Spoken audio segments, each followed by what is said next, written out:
दिन दिहाड़े बीच चौराहे क्राइम की खबरें देने वाला बड़ा क्रिमिनल का निशाना। ऐन उसी जगह जहां है सहाफियों की अजमत का निशान, सहाफियों की पहचान, लाहौर प्रेस क्लब। इसी प्रेस क्लब के चंद कदम के फासले पर जराइम की खबरें देने वाला, मुजरमों को पहचानने वाला senior crime reporter Husnain Shah उतार दिया गया मौत के घाट। यहां क्राइम रिपोर्टर्स को डराने की कोशिश है या पूरे सहाफियों को दिया गया है कोई पैगाम? आज आपको दिखाऊंगा वीडियो में मुजरमों की खबरें देने वाला, जराइम की दुनिया पर नजर रखने वाला हुसनैन शाह कहां से निकला, कहां गया, किसने दी डायरी, किसने की रैकी, किस तरह बच गया कैपिटल टीवी का ब्यूरो चीफ सिर्फ चंद सेकंड के वक्फे से। और सुनाऊंगा सीनियर सहाफियों की गुफ्तगू के इस वाक़े के बाद क्या है उनका अगला लाया अमल। देखिए इस वीडियो में। नाज़रीन, आप देख सकते हैं कि मेरे पीछे है कैपिटल टीवी का ऑफिस। यहाँ पर हुसनैन शाह काम करता था। अपने सहाफ़ती जो फ़र्ज़ थे उनको पूरा करने के बाद वो इस दफ्तर से निकला और उसकी गाड़ी इसी जगह पर खड़ी थी जहाँ पर मैं इस वक्त खड़ा हुआ हूँ। हुसनैन शाह ने दफ्तर से निकला, सड़क क्रॉस की और यहाँ पर अपनी गाड़ी के पास आ गया।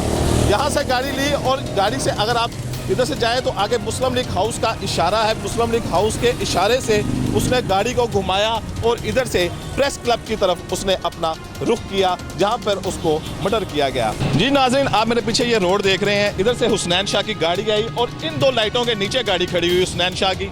दो मुलजमान मोटरसाइकिल पर इसी उसके पीछे रैकी करते हुए आए और यहाँ पर मोटरसाइकिल खड़ी की। एक मुलजम उसके पीछे से उतर कर, जिन्होंने दोनों मुलजमान ने चादर ली हुई थी, एक मुलजम उधर के उस साइड पर गया और ड्राइवर सीट पर जाते ही 10 फायर किए जो हुसनैन शाह को लगे। जिस दर्दनाक अंदाज से उन्हें कत्ल किया गया है और जिस तरीके से जिस मौके का उन्होंने जगह का इंतखाब किया है वो खौफनाक भी है, बहुत खौफनाक है। यहाँ हम उस दिन से कह लें एक तरह से ड्यूटी दे रहे हैं। कहते हैं जिसे अल्लाह रखे उसे कौन चखे।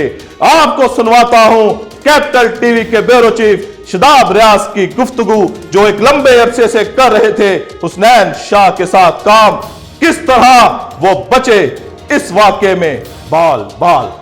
जी बिस्मिल्लाहिर्रहमानिर्रहीम। देखिए तकरीबन हुसनैन शाह 5 साल से हमारे साथ एज अ क्राइम रिपोर्टर जो है वो काम कर रहा था और अनफॉर्चुनेटली जब ये वाक़या हुआ है ये, तो उससे पहले भी मेरे साथ मेरे कमरे में बैठा हुआ था और एक ख़बर के हवाले से जो अनारकली धमाके के हवाले से फॉलो अप था।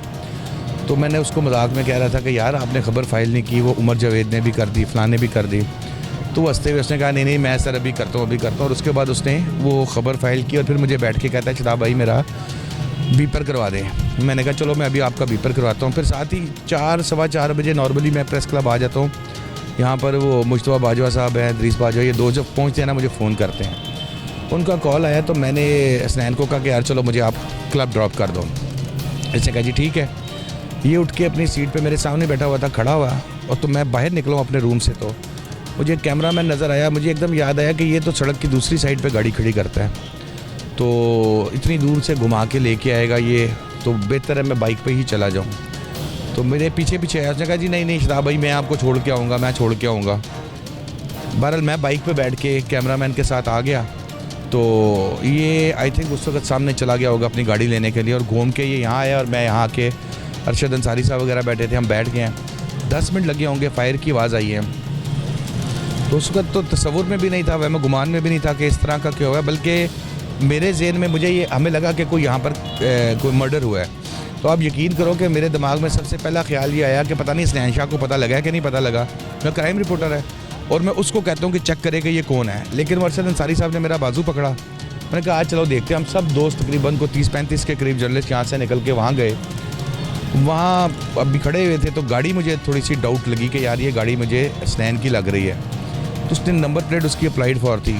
तो मेरे में इतनी हिम्मत नहीं हो रही थी कि मैं किसी का हाथ से ना पीछे धकेल के कहूँ कि यार नंबर प्लेट देख लूँ। मैंने नंबर प्लेट देखी तो अप्लाइड फॉर ही थी। मैंने शाउट किया बाकायदा वहाँ पर अरशद अंसारी साहब को। मैं कहा सदर साहब, अरशद भाई यार चेक करो ये कहीं हसनैन शाह तो नहीं है, ये गाड़ी उसकी लग रही है। इन्होंने कहा नहीं ये नहीं हो सकता। बाकायदा फिर शाउट शुरू हो गए, नवाज साहिर, कैसर मुगल वगैरह, इन्होंने सब ने फिर आगे होके देखा तो उन्होंने कहा ये तो हसनैन शाह है। बस उसके बाद फिर हिम्मत ही नहीं रही हम में। दूसरी जो आपने क्वेश्चन किया है वो बड़ा इम्पॉर्टेंट है। देखें कि जिस जगह पे उसको मारा गया, उसको फायर किया गया, और जो मारने वाले आए थे वो मारने के लिए ही आए थे, डराने के लिए नहीं आए थे। तो इस सिचुएशन के अंदर ये मैं समझता हूँ कि पूरी कम्युनिटी को एक मैसेज दिया गया है। आपके घर में घुस के आपको मारा गया है, एक मैसेज दिया गया है कि भाई आप ज़रा सब अपनी औकात में आ जाओ, क्योंकि हमारे लिए ये कोई इशू नहीं है। एक दुख है, एक अफसोस है, जितनी मजम्मत की जाए वो कम है, क्योंकि Hasnain Shah senior crime reporter थे और लाहौर प्रेस क्लब के बाहर उन्हें बेदर्दी के साथ कत्ल किया गया है। तो मैं समझता हूँ कि इसकी जितनी शदीद अल्फाज में मजम्मत की जाए वो कम है, क्योंकि लाहौर प्रेस क्लब की तरफ से एक कमेटी भी बनाई गई है जिसका सरबराह मुझे बनाया गया, जो तहकीकाती कमेटी सीनियर सहाफ़ियों पर मुश्तमिल है। सीनियर क्राइम रिपोर्टर्स उसमें शामिल किए गए हैं, जिनमें अहमद फराज हैं, नुमान शेख, आसिफ चौधरी साहब हैं, और इसके अलावा बाबर खान साहब, और गवर्निंग बॉडी के 2 मेंबरान को इरफान मलिक हैं सीनियर क्राइम रिपोर्टर। तो ये तमाम लोग जो हैं वो पुलिस अफसरान के साथ राब्ते में, और पुलिस इस वक्त अपना काम जो है वो बेहतर तरीके से करती हुई दिखाई दे रही है। अलबत्ता पुलिस की जानिब से ये जो बताया गया है, अब तक की जो इतलात मसूल हुई हैं उसमें एक जूलर ग्रुप है जिसके सरगुना, जिसकी सारी कार्रवाई जिसके कहने पर की गई है, आमिर भट्ट उसका नाम बताया जा रहा है, उससे भी हिरासत में लिया गया। साथ उसके दीगर मुल्ज़मान हैं उनको भी हिरासत में लिया गया, जबकि अब तक इतलात जो मसूल हुई उसमें शूटर जिसने ये कत्ल की कार्रवाई की है वो अब तक पुलिस गिरफ्तार नहीं कर सकी। तो ये सहाफ़ी इस कत्ल के वाक़े के बाद एक पेज पर मौजूद हैं और तमाम सहाफ़ियों का मुतालबा है कि इन मुल्ज़मान को कैफ़रे किरदार तक पहुँचाया जाए। और ख़ास तौर पर जिस तरह से लाहौर प्रेस क्लब के बाहर कत्ल करके ये मैसेज दिया गया है कि सहाफ़ियों को एक खौफज़दा करने की कोशिश की गई है, तो खौफज़दा होने वाली कोई बात नहीं। सहाफ़ियों का तो काम है, वो हुकूमत के ख़िलाफ़ भी बात करते हैं, वो गरीबों के हक़ में भी बात करते हैं। हमारा भाई था, हमें तकलीफ़ भी है, और खौफनाक इसलिए था कि एक वेव भी चल रही है दहशत गर्दी की कह लें। बेशक कुछ चीज़ें हैं ऐसी कि कोई पर्सनल ग्रज भी नज़र आ रहा है, लेकिन वो पर्सनल भी हो, किसी को जान से मारना और इस सतह तक जाना, इसकी तो कोई भी कहीं भी इजाज़त नहीं है किसी भी तरह से। और हम तो इसके लिए पुरज़्म हैं और मुसलसल जदोजहद कर रहे हैं कि उनके कातलों को गिरफ़्तार किया जाए। पहला ये हमारा एजेंडा है, उसके लिए आज भी हमारी मीटिंग है।